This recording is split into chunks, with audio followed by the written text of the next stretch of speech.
Hey guys, welcome back to Hunt G4. Today we're going to be going over one of the most basic, but I think, in my opinion, one of the most overlooked aspects of form, which is your front grip on your bow. We tune hundreds of people a month here, and as much as we work on the bows, we also work with the shooter, because if your grip is inconsistent or incorrect, it doesn't matter what I do to the bow, I'm never going to get a consistent point of impact on target. So everybody knows what the anchor point is, and you come back and you anchor on your face.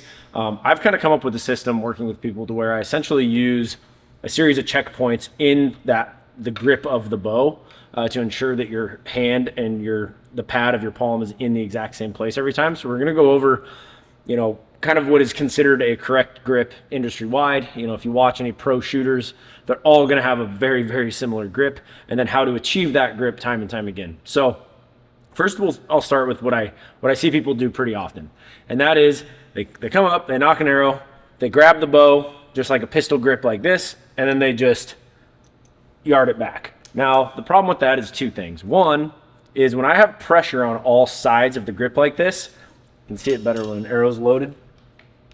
If I squeeze that bow a little bit, you see how it torques? All I'm doing is making a fist doing that. But if I squeeze that, it torques that bow right and left. When I release the arrow, the pressure is going to come out of that back wall and translate into that grip. And when I have pressure on all sides of it, it's going to be different every time. On top of that, when my knuckles are vertical and I'm wrapped around like this, it's really easy to get your arm into that string. So even if maybe I'm missing my arm, as soon as I put on like a hoodie or a puffy or something like that, I'm going to slap that and your arrow is going to come out of the bow doing all sorts of crazy things.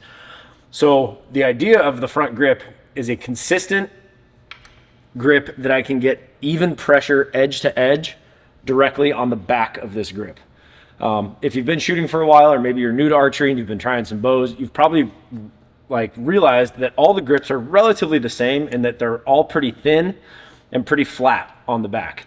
The reason for that is that the less contact I have on the sides of that grip with my hand, the more consistent my arrow flight and point of impact is going to be.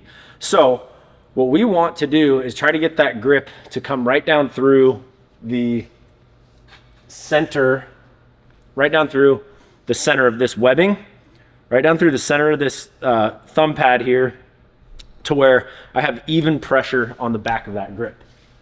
So from the front, what that's going to look like is something like this. So my thumb is pointed basically towards the target.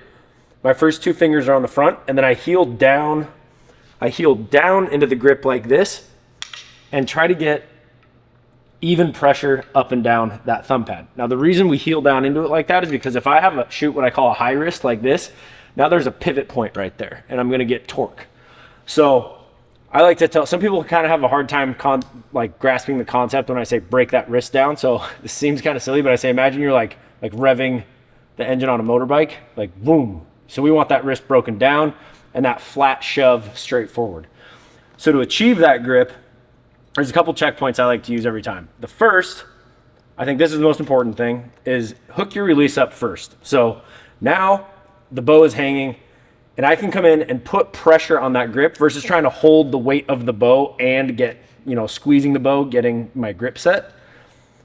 So once I achieve that, I'm going to come in and I'm literally going to put that grip right in the center of that webbing and kind of use my wrist to almost point my thumb towards the target. So I'm here, and then I'm going to put these first two. You can put 3 fingers on there, but we want to avoid all 4 because then I get too much palm into the grip. But I'm going to put those first 2 fingers right on the front of the grip, and then I break that wrist straight down. When you're looking at this, and this might be kind of hard to see, but for a right-handed shooter, the left edge of the grip should not cross this center line of my palm. So what I see a lot of times is guys are in there like this. They have all 4 fingers, and that creates uneven pressure on one edge of the grip. So we roll those knuckles out to about a 45-degree angle. I break that wrist down. So looking at it from the back, it's like I bring that pinky knuckle kind of back to me. And what that does is, again, it's putting even pressure from edge to edge on that grip. So once you get this down, you almost don't have to think about it, but I do a lot of lessons as well, and I'm really, really picky with that front hand because if it changes shot to shot, I don't care how steady you can hold and how clean you can release, you're going to get left to right impacts. So kind of from top to bottom there, get that release hooked up. We're going to come in, center that webbing, use that wrist to kind of point that thumb towards the target, break it down just like I'm revving the motorbike, first 2 fingers on the front. So just like your anchor point back here, those are kind of some checkpoints that I can use every time. You can see here, now I'm left-handed, so for me, the right edge of that grip right here, I don't want that crossing that center line. It should just kind of kiss that lifeline of your hand right at the base of your palm. And then when shooting, we just want to keep that hand relaxed as possible. So when I'm touching the front here, I'm only doing that as a reference point to make sure that that wrist and my thumb pad are in the same position. I'm not squeezing the bow. If you think your hand is relaxed, relax it more. You cannot have too relaxed of a hand. Another important thing with this is you want to get that grip set before you draw, which is where hooking up the release comes into play. I see a lot of people, they come in, they grab the bow like this, they hit full draw, and then they try to set that. And the problem with that is that once there's pressure in my hand, any movement I make with that hand is going to induce torque into the riser. So it's really important, get that hooked up, come in, just take 2 extra seconds, get that grip set, then begin your draw cycle. Once that grip is set, it should stay set throughout that entire shot cycle. It seems a bit counterintuitive. People think it's going to actually hit their arm, but when I get that, so here's improper, hang on to the bow like that. Just by changing my grip here, see now I create space with my string and the arm there. So it's not a natural feeling. There's nothing else that you do in your day-to-day life that mimics this, so it's not a muscle memory you can fall back on. So if you're newer to archery, or maybe you've been shooting for a while and this is just something you've been struggling with, use those little checkpoints. You know, thumb pointed towards the target, wrist breaks down, 2 fingers on the front, just like that. That is gonna set your grip the exact same way every single time. It's something that, like I said, it takes a little bit of time to get comfortable with, but once you do and your body gets accustomed to it, you know, I can hook up this bow, boom, and I'm ready to go. Like it's quick. So if you're having issues, like I said, try those different checkpoints. I'm sure there's a lot of other videos on this, but like I said, working in a bow shop for the last 10 years, I've worked with, I don't even know how many hundreds of, or if not thousands of people.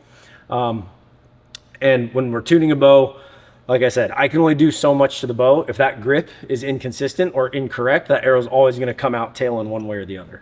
Once we get a consistent grip and then we're getting a consistent hole through paper, then I can start working on the bow and actually make adjustments to accommodate that shooter and that setup.